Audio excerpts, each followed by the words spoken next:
Bueno, ahora sí, entonces vamos a darle comienzo a la tercera charla, profundizando un poquito más en el tema del perfil humano de Einstein, de Albert Einstein, como veníamos hablando desde el principio.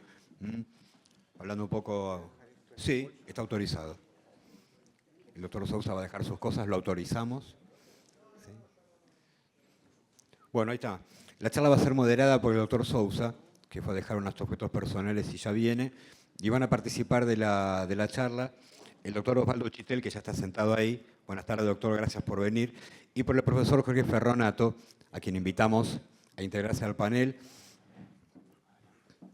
El doctor Uchitel, largo recorrido docente y de investigador del CONICET, y el profesor Jorge Ferronato, historiador, gran responsable durante muchos años de la educación pública en nuestro país, como director del ciclo básico, durante muchísimos años, una persona que tiene una larguísima experiencia y conocimiento en esta materia. El doctor Uchitel, un académico de las ciencias duras de fuste.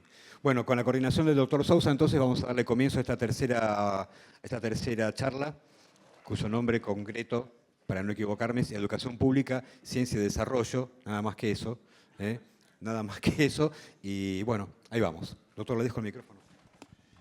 Sin más, bueno, ya han sido presentados los expositores, así que 3 tópicos hermosos sobre los cuales creo que tenemos mucho para escuchar.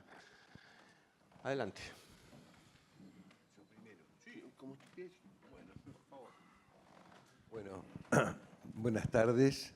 Muchas gracias por esta invitación. Para mí, en realidad, soy un académico de las neurociencias básicas. No estoy acostumbrado a hablar sobre, quién sabe, temas más de tipo filosófico y político, sobre la educación y la ciencia.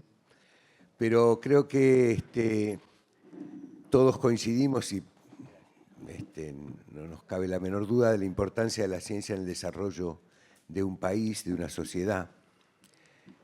Sin ciencia no podríamos haber superado las distintas situaciones graves que hemos vivido, como las pandemias, como las enfermedades. Sin ciencia no tendríamos hoy la capacidad de alimentar a la población del mundo.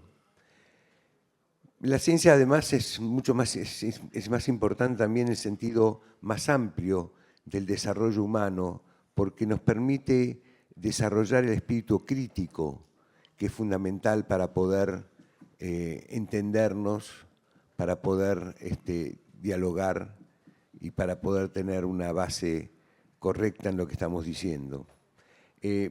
La ciencia es importante desde ese punto de vista tan amplio y tan general, como simplemente también para cosas mucho más cotidianas.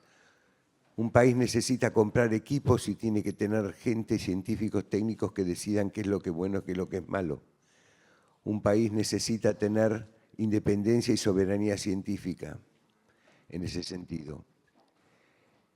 Y bueno, quién sabe, hoy, y con esto voy a terminar mi primera introducción, hoy estamos viendo el desgraciado accidente que tuvo el avión de la India, donde en pleno vuelo le cortaron los fondos, y hoy estamos viviendo eso en nuestro país.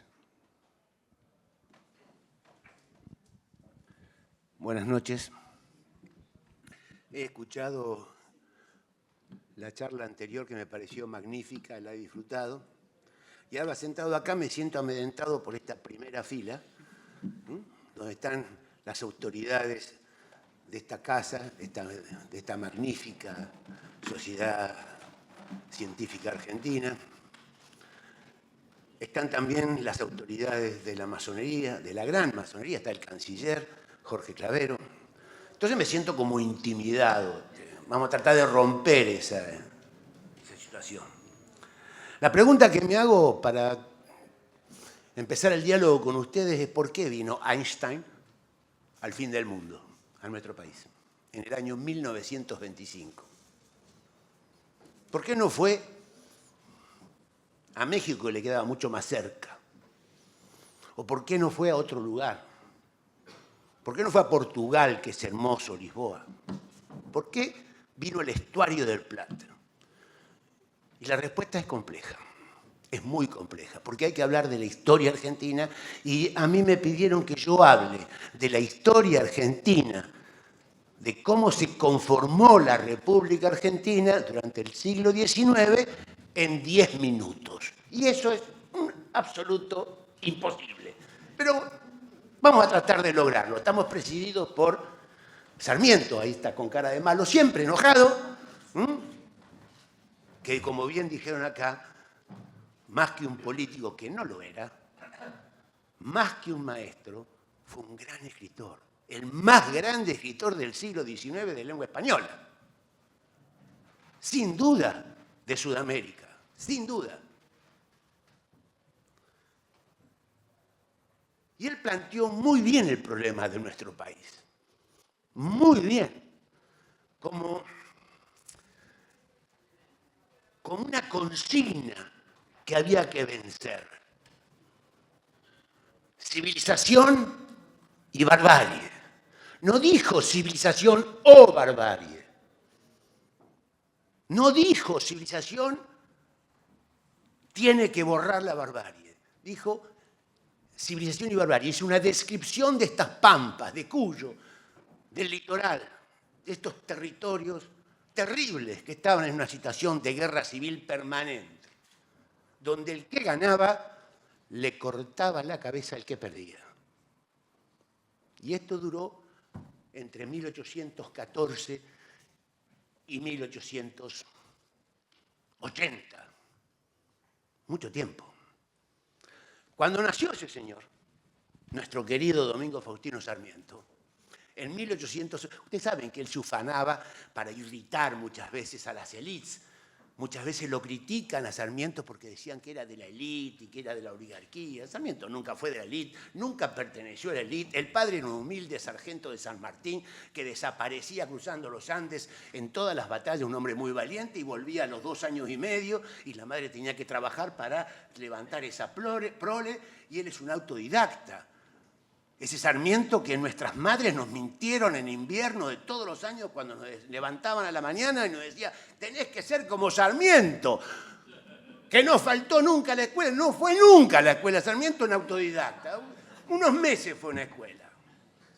Mi madre me engañaba, nuestras maestras, maravillosas maestras, nos engañaban. Sarmiento, un hombre maravilloso. Cuando nació Sarmiento, yo le decía que él se ufanaba con eso para irritar a la élite, diciendo que él había sido engendrado el 25 de mayo de 1810. Y era razonable, había nacido en febrero del 11, podría tranquilamente, pero era una fanfarronería, era una pedantería, y lo hacía a propósito. Pero cuando él nació, 1811, ¿cómo se llamaba nuestro país? Luego de la Revolución de Mayo, durante la Revolución de Mayo, ¿cómo se llamaba nuestro país? No tenía nombre. Era genérico, Provincias Unidas de Sudamérica, era un poco ampuloso y amplio. O Provincias Unidas del Plata. No se ajusta bien al país que vino Einstein en 1925. Ese país que había tenido 2 grandes líderes maravillosos, 2 pilares que sostienen todo lo que va a ser la argentinidad.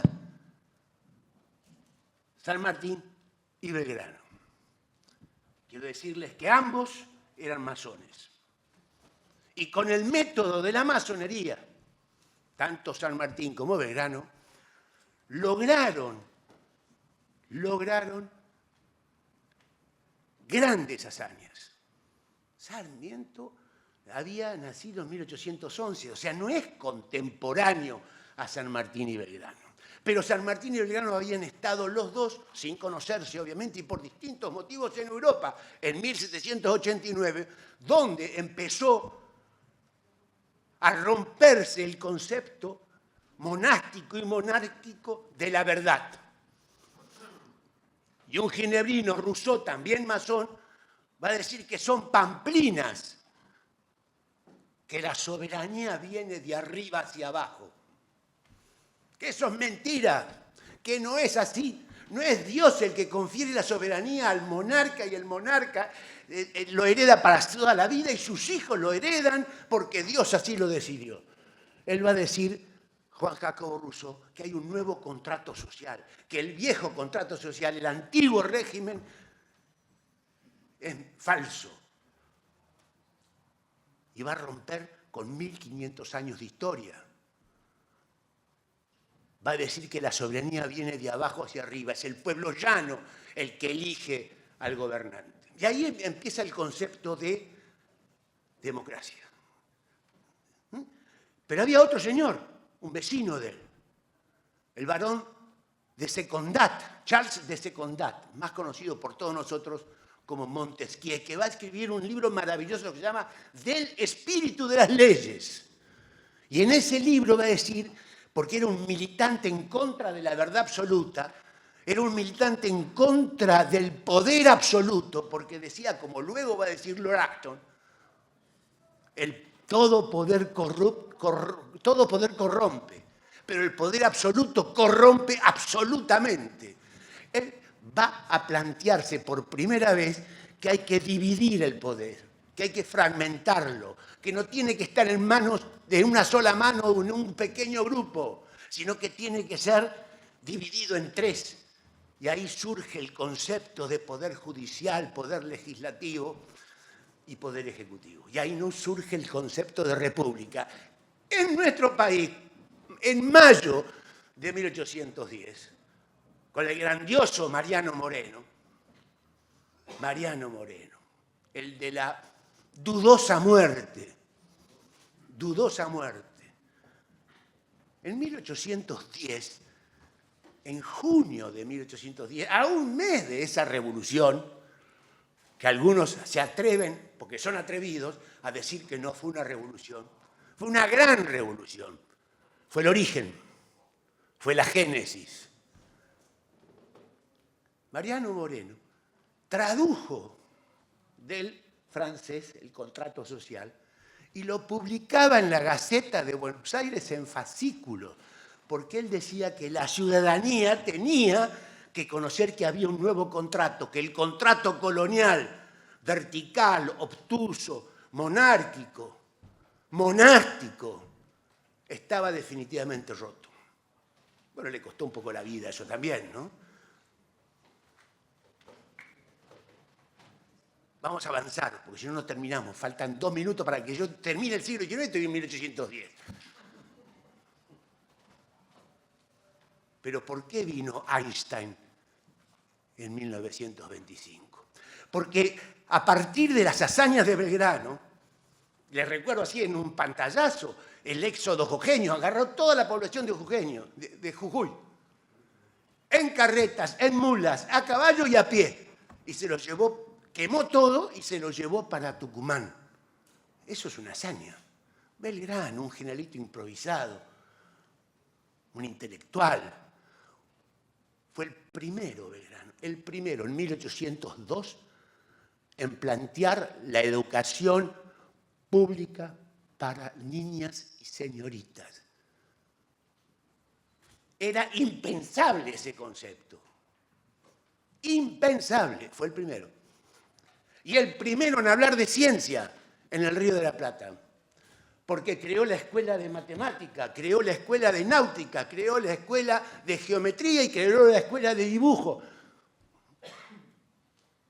Él, Belgrano, un ser delicioso, hijo de ricos, muy ricos, que en 1894 le otorgó el rey Carlos IV a perpetuidad al grado de secretario del consulado del recientemente creado Virreinato del Río de la Plata. O sea que Belgrano a los 24 años tenía un salario, un sueldo de por vida parecido a lo que hoy sería un canciller. Él dejó todo por la libertad. Dejó todo. Dejó la fortuna de sus padres, dejó todo su bienestar. Se tuvo que subir un caballo y fue 3 veces al Paraguay a caballo y le dijeron, ahí va, tenés un ejército para ir, eran 200 desarrapados analfabetos que no sabían ni para qué iban a Paraguay. lo hizo. Y después fue al norte y tuvo la batalla de Tucumán, que la ganó, y la batalla de Salta, donde se enarboló por primera vez en batalla la bandera argentina. Pero esos son nuestros pilares fundacionales. Después vino este señor, que como si fuera una especie de Picasso, discúlpenme la comparación, él va a hacer un dibujo para ver de qué se trataba nuestro país ensangrentado, de esa tragedia que era la historia de nuestro país, donde unos se mataban con otros, unitarios contra federales, federales contra federales, unitarios contra unitarios, caudillos contra caudillos, provincias contra provincias, todos eran federales, hasta Artigas era federal. Ya termino. Hasta Artigas sería federal. Pero resulta ser que Uruguay, la banda oriental, nuestro querido país vecino, es unitario. No es federal. Qué curioso. Nuestro país era un país con una historia trágica. Pero hubo una generación en el año 37 de seres deliciosos que se encargó Rosas de expulsarlos de acá y se fueron a Montevideo, Río de Janeiro. Me refiero a Esteban Echeverría, Marcos Sastre, Sarmiento, Bartolomé Mitre joven, José María Gutiérrez. Y ahí empezaron a escribir. Y ellos no eran ni unitarios ni federales, querían unir el país, pero el país estaba desunido. Y ahí vino Urquiza, que ustedes lo conocen, y ahí vino la Cena de la Unidad Nacional, donde la masonería tuvo una importancia superlativa para unificar el país, y a partir de ahí nuestro país empezó a tener una constitución, a unificarse, y las guerras civiles empezaban a ceder. ¿Por qué yo digo que se parece Sarmiento en algún concepto a Picasso? Porque Picasso nos pintó, y hoy se habló de eso, el Guernica, esa genialidad que está en el Reino de Sofía, ese cuadro, sobre la Guerra Civil Española. La Guerra Civil Española duró 3 años y tuvo 800.000 muertos. La Guerra Civil Argentina, o del Río de la Plata, duró 60, 70 años. Pero en determinado momento el país se unificó. En determinado momento el país tuvo un proyecto de país. La masonería tuvo un proyecto de país. Se pacificó el país, se capitalizó la ciudad de Buenos Aires, se sancionó la ley más bella de todas las leyes, se puede decir que una ley es bella, que es la ley 1420. Acá hay gente de esa logia 1420 tan militante. Y el país empezó a educarse. Y estaba Sarmiento creando escuelas y trayendo maestras de cualquier lado, porque acá no había. Y el país se pacificó. Y Vélez Sarsfield hizo el Código Civil. Y se sancionó la ley 1420. Y entonces empezó a venir gente de Europa. 5,5 millones de personas vinieron a agacharse con sus manos y a sembrar. El fin del mundo. Y cuando viene Einstein, Argentina era la 7ª economía del mundo. El primer exportador de trigo.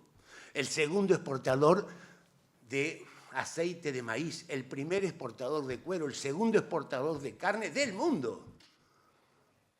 En 1925, cuando las abuelas reunían a su familia en Nápoles o en Sicilia los domingos para comer las famosas pastas, y venía un sobrino o un nieto con una chaqueta de cuero, le decía, rico como un argentino.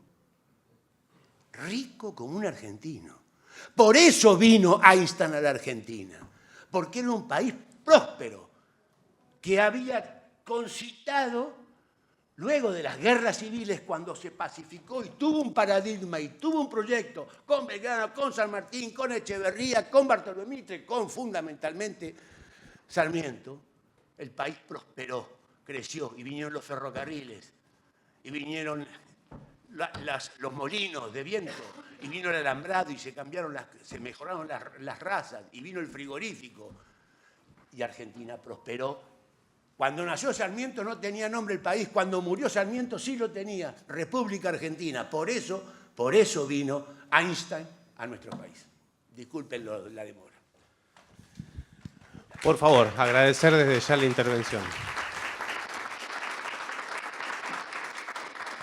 Me parecen desde ya dos intervenciones de lujo. Si se quiere, en función para darles unos breves minutos de cierre a nuestros dos interlocutores, sugerir los términos, la tríada que convocaba la charla, que era el valor de la ciencia, del desarrollo, de la democracia. En tal caso, como hemos visto, se han concentrado dos escenarios distintos, espacio-temporales, ¿verdad? Nuestro primer interlocutor nos habló de la ciencia, el valor de la ciencia, de la tecnología, en el desarrollo y en la democracia en nuestra vida actual. Nuestro segundo interlocutor nos habló sobre los orígenes de la nación en el siglo XIX. Pedirles, por favor, una breve reflexión desde su punto de vista tan desarrollado, tan erudito, algo sobre la ciencia y el desarrollo, muy breve, por favor, en los dos escenarios en los que ellos han elegido. Gracias. Bueno, yo voy a hacer una breve historia también porque creo que es importante. Creo que es importante que la gente sepa bien cuál es la estructura científica de nuestro país, porque se habla de soberanía y para tener soberanía necesitamos tener ciencia y para tener ciencia necesitamos tener una estructura científica que así lo defina.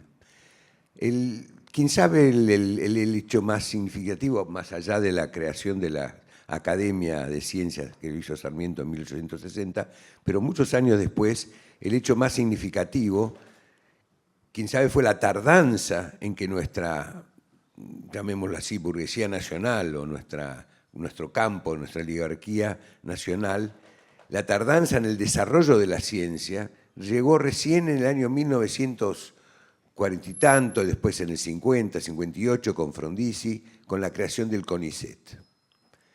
En ese momento el CONICET se crea a semejanza del sistema francés y es un esbozo muy pequeño en el cual yo participé en ese momento como becario, de solamente 1.000 personas, cuando tendrían que haber 20.000 o 30.000. El CONICET como tal no es en este momento el organismo que mantiene los salarios de los investigadores, pero no genera las políticas de ciencia ni las políticas de desarrollo científico. Quien las generaba es otro organismo creado hace 20 años que se llama la Agencia de Investigación y Promoción Científica, tiene un nombre largo, se llama Agencia, que es la que normalmente le da los insumos a los científicos para trabajar. Quiero comentarles de que ser miembro de la carrera de investigador del CONICET es un esfuerzo enorme, de muchos años de trabajo, de muchos juicios de valor por parte de los colegas nacionales e internacionales, que se llega después de muchos años. De la misma manera, el otorgamiento de fondos para el desarrollo científico a través de la agencia se da por petición de los investigadores y esa petición, ese pedido de subsidio, pasa también por varios filtros. En los últimos 2 años hubo 3.000 presentaciones, hubo 9.000 referatos sobre esas presentaciones, se otorgaron solamente 1.000 presentaciones. Es un trabajo enorme, pero es el trabajo que garantiza democráticamente y meritocráticamente, la orientación de la ciencia. Pero esto no es suficiente. La agencia, además de dar este tipo de subsidios, da, y me agradó escuchar aquí que hubo programas conjuntos entre la sociedad científica y el FONCIT, que es una de las áreas de la agencia. También da subsidios para vinculación con empresas y con empresas fundamentalmente de base tecnológica. Bueno, yo quiero traer esto porque sencillamente creo que es importante decir y que la sociedad sepa que en este momento, por eso puse el ejemplo del avión de la India que se cayó, porque le cortaron simplemente la gasolina, esto es lo que exactamente está pasando en este preciso momento. la gasolina para la investigación científica y tecnológica está cortada, absolutamente cortada. 98% del presupuesto no ejecutado. Y creo que esto condiciona enormemente la soberanía nacional, porque cosas tan sencillas como, por ejemplo, estaba un investigador, exdirector de YPF Techin, de YPF Tecnológica, ex CEO de Techin, Eduardo Dworkin, contando que para cavar un pozo en Vaca Muerta se necesita unas herramientas que también se producen similares para cavar los pozos en el Vaca Muerta americano que queda por la zona de Texas. La diferencia es que el Vaca Muerta americano tiene una piedra más blanda que la de Vaca Muerta argentino.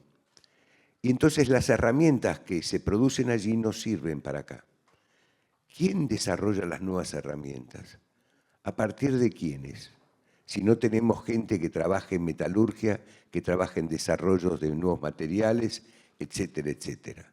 Sin la investigación básica y conjuntamente con la aplicada, no podemos tener Vaca Muerta.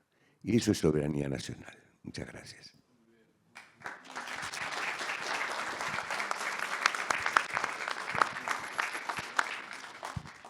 ¿Quiere cerrar algo de ciencia en el siglo XIX o ciencia en Sarmiento? Sarmiento hablaba 4 idiomas y los aprendió solo, leyendo. Y recorrió, era muy molesto Sarmiento. Entonces, cuando se fue, se escapó de la Argentina a Chile, no, Argentina no, de estos territorios a Chile por Rosas, era muy amigo del presidente Montt. Pero era tan... Él escribía en los 2 periódicos más importantes de Santiago de Chile. Y era tan hiriente, tan sagaz los comentarios que hacía Sarmiento en esos periódicos, que Montt lo mandó a llamar y le dice, ¿qué querés que haga? Como te mando de vuelta para tu país, te van a matar. Entonces lo mandó a recorrer el norte de África, Europa y Estados Unidos durante 2 años. Aquel Sarmiento que no tenía zapatos cuando había nacido, cuando era niño, en una aldea de San Juan, viento, sonda y piedra y viento, recorriendo todos estos y estudiando sobre la educación y la ciencia. Y escribía sus reportes al presidente Montt. Sarmiento acá creó varias instituciones muy importantes relacionadas a la ciencia. Varias instituciones. Se lo conoce como el padre del aula o la educación pública. Bueno, toda su vida se dedicó a eso y la ley 1420 es un impulso que definitivamente da él. Pero él se dedicó mucho al conocimiento científico, no se consideraba un científico, no se consideraba nada de eso, pero él auspició el Observatorio de Córdoba y lo construyó. Él cambió determinadas pautas del delta del Paraná para que haya una cantidad de vegetales que sirvieran a los propósitos de la vida cotidiana de los isleños, que pudieran vivir de eso, y él fue el que trajo el mimbre. Y luego también hizo estudios muy importantes, financió, siendo presidente, estudios muy importantes con respecto al tema de la vid. No por nada tenemos vino Malbec, por Sarmiento. O sea que la ciencia está muy cerca de Sarmiento. Pero la ciencia, como bien dijeron acá, en Argentina se retrasó. La educación pública creció. En 1905, nuestro país tenía menos analfabetos que Italia y que España. Aquel país de violencias, de analfabetos, donde el 90 y pico % eran analfabetos, pasó a ser un país casi con un 5% de analfabetos en 1905. Y en 1910, para el centenario, nuestro país era una fiesta. Era una cosa extraordinaria, con muchos problemas, por supuesto, pero extraordinaria. Bueno, esto terminó el 6 de septiembre de 1930. Estos 60 años virtuosos que yo les conté rápidamente, terminó el 6 de septiembre de 1930. En la mesa anterior se habló de fascismo, de nacionalsocialismo.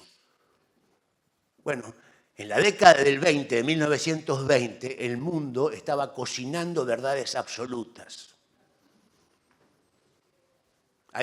Habían surgido los fanatismos absolutos. Benito Mussolini en Italia en el año 22, Adolfo Hitler, que se proyectaba que llega al poder en el año 33, el Primo de Rivera en España, luego el generalísimo Franco en España, la guerra civil, todo eso llegó a la Argentina. Y hay el primer golpe de Estado, y ahí se frena esos 60 años virtuosos entre 1870 y 1930, donde Argentina se consolidó como gran exportador de materias primas y en esa época lo llamaban el granero del mundo. Y esa declinación, bueno, tuvo algunos periodos de crecimiento, por ejemplo, el desarrollismo de Frondizi. Pero luego vinieron muchos golpes de Estado. 1943, 1955, 1962, 1966 y el último, 1976. Todo eso frenaron aquel impulso de la Argentina. Por suerte ahora estamos todos mal y todos angustiados, pero tenemos 40 años de democracia corrida y esto no es poco.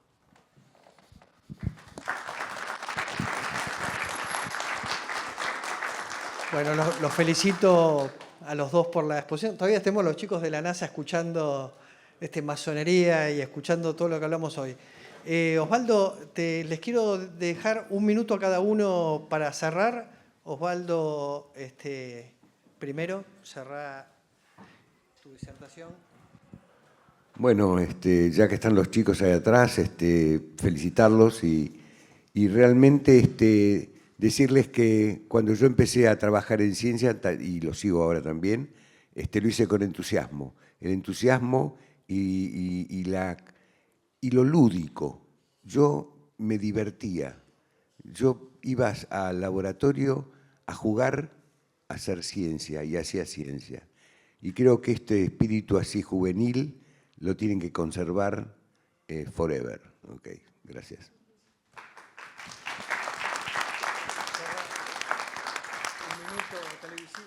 Un minuto televisivo.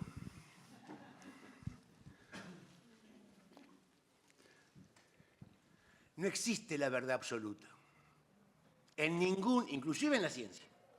En ningún campo del pensamiento humano existen las verdades absolutas. Justamente la ciencia tiene mecanismos que ella misma genera para controlar, para que no haya verdades absolutas. Las verdades absolutas tienen que ver con religión, que es otro campo, es otra cosa.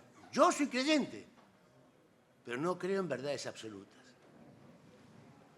Aquellos que prometan verdades absolutas desconfíen. Desconfíen, porque son patrañas, son mentiras absolutas. Todos son aproximaciones al conocimiento, aproximaciones a la verdad. Aproximaciones. Algunas más certeras, otras menos certeras. Si no, pregúntenle al pobre Galileo Galilei, que por defender determinado principio casi va a la hoguera, pero terminó diciendo pur si muove.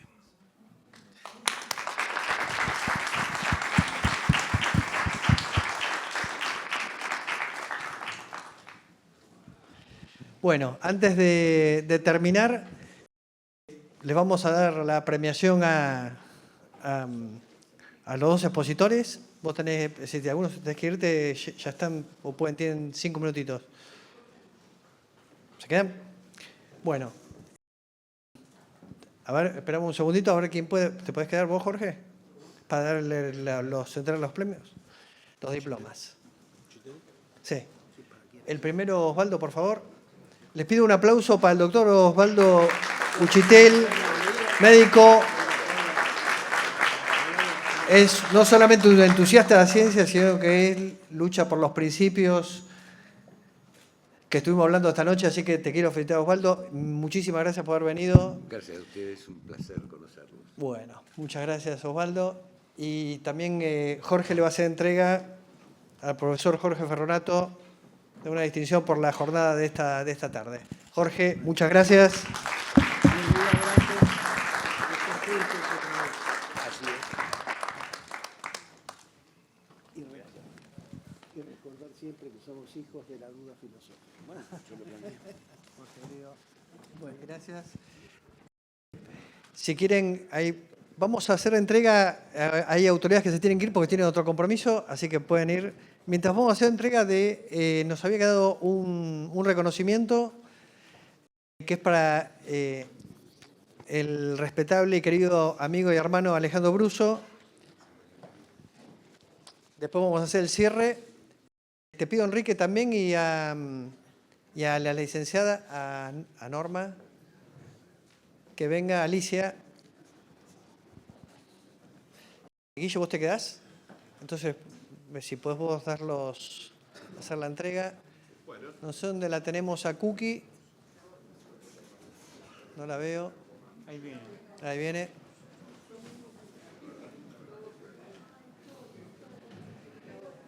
Vamos a empezar por las damas. Primero, así que bueno. Acá te la va a dar Guillermo Esculco. Voy a hacer la entrega Ay, muchísimas gracias. de este diploma. Ay, muchísimas gracias. Hay que ahorrarse un poquito acá por la luz, ¿no? ¿Me dijiste? Bueno, bien. Ah, bueno, sí.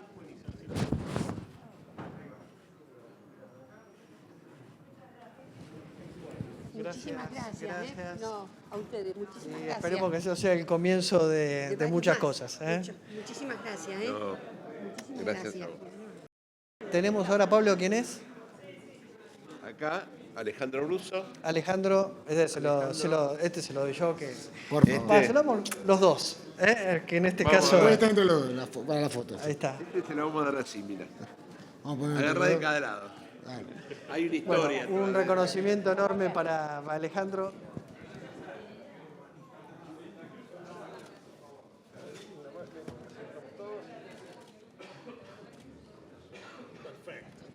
Bueno, gracias a darle merecido.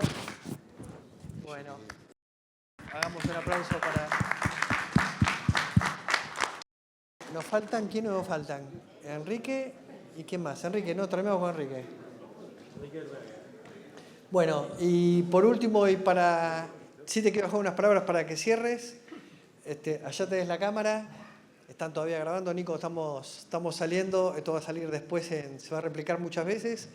Así que bueno, yo le quiero agradecer personalmente al ingeniero a Enrique Rada, querido Enrique, por habernos brindado este espacio, esta casa, que tiene un valor simbólico, cultural enorme, y también hace una proyección sobre la sociedad muy importante como la tuvo en el pasado y esperemos que la pueda hacer aún más. Así que bueno, te dejo el cierre a vos, Enrique, te distingo primero con un diploma y te Muchísimas gracias. con libertad de palabra para que puedas expresar lo que vos sientes. Bueno, muy agradecidos, Mariano, y a tu equipo. Felicitaciones por este evento que creo que ha sido muy importante, muy valioso, muy interesante, muy actual y demás. Y comentarles simplemente que desde la sociedad científica estamos muy enfocados actualmente en, yo diría, 3 temas principales: la ciencia, la tecnología y la educación. La ciencia es fundamental para el desarrollo y el progreso de los países. Ha sido expresado, así que no vale la pena que me siga extendiendo. Desde ese punto de vista, nosotros tenemos varios proyectos. Solo este año, y tomando en cuenta lo que había dicho Ferronato, hemos creado el Instituto Sarmientino. El Instituto Sarmientino tiene por objeto la investigación y la promoción de las actividades, las ideas de Domingo Faustino Sarmiento. Creemos que es importante. Algunos, como en mi caso, creemos que la República Argentina nace principalmente con Sarmiento, particularmente por su intervención en la modificación de la Constitución de 1853, en 1860, que permitió la unificación de Buenos Aires con las provincias. Y ahí es donde realmente nace la República Argentina. La profesora Norma Sánchez dirige el Instituto de Historia de la Ciencia, donde estamos trabajando muchísimo sobre diversos temas. Estamos trabajando en otros temas. Hemos creado este año el Observatorio de la Autonomía de la Ciudad Autónoma de Buenos Aires. El doctor Javier López Vizcayar ha propuesto la creación de un instituto para ver si la Ciudad Autónoma de Buenos Aires es autónoma o no, o qué es lo que le falta.